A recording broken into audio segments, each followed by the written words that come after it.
xubno ka tirsan gudida ololaha xisbiga kulmiye ee gobolka saaxil oo weheliyan xildhibaano ka mid ah golaha deegaanka degmada Berbera iyo mareey ku-xigeenka dekedda caalamiga ee Berbera ayaa socdaal ku tagay deegaanada bari ee gobolka saaxil sida degmada Laascille iyo ku dhawaad 7 magaalo oo hoos yimaada waxayna kala kulmeen soo dhaweyn diiran bulshada halkaasi ku dhaqana waxay muujisay taageerada ay u hayaan xisbiga talada dalka haya ee kulmiye mar ay mas'uuliyiintu uga mahad celiyeen soo dhaweynta ay kala kulmeen bulshadan waxay yiraahdeen waxaanu maanta u soo baxnay waa wacyigelin iyo kaambeygii xisbiga kulmiye oo aynu maanta u yeelanay ololaha waxaanu leenahay maanta maalintii ugu horeysay maaha aynu sidan oo kale isugu nimaadno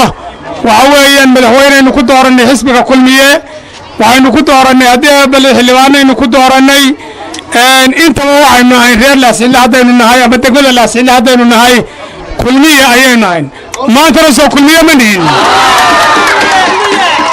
marlabaadka ilaahay baan u mahad celinayaa in abuurtay dad muslimiin iga dhigay nabadgelyadayna siyaalkan isugu keenay kaas ayaan mahad u celinayaa alxamdulilaahi rabbil caalamiin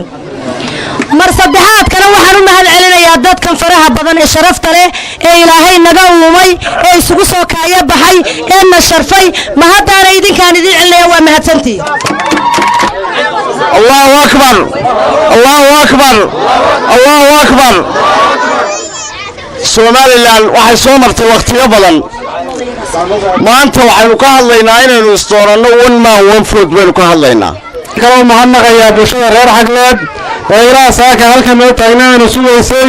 oo sida sharafta noo soo dhaweeyay aad iyo aad bay mahadsantihiin sida xawaasadda leh ee isoo baxdeen xisbiga u taageertiin sida la sheegay reer Xagleed weligeed reer kulmiye ay ahaayeen maantana kulmiye u helan yihiin oo ay garab taagan yihiin musharaxeen waa Muuse Biixi Cabdi waxaan insha Allah taala rajaynayaa وقوتي فرا بدناي نoo qabatay xukuumaddu waxay wajahnaynaa in halkii ka sii wadi doono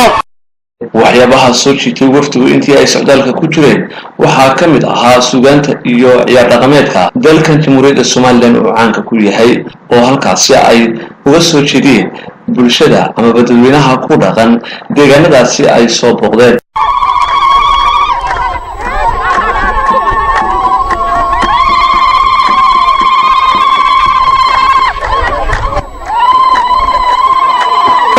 ولا يفتري وريكتنا دبرة ووري الشخص لا كل يوتو وذكي هتو مر لبال وعي ولا قال فركع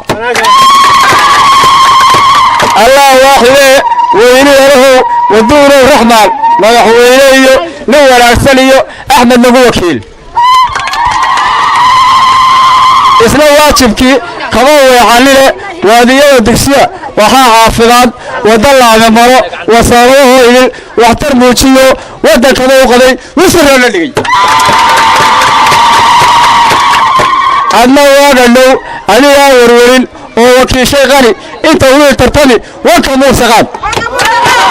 وعبد الرشيد مبارك عبد الرشيد صوت تلفزيون عالمي الصومالي كيبل مقالة بربراء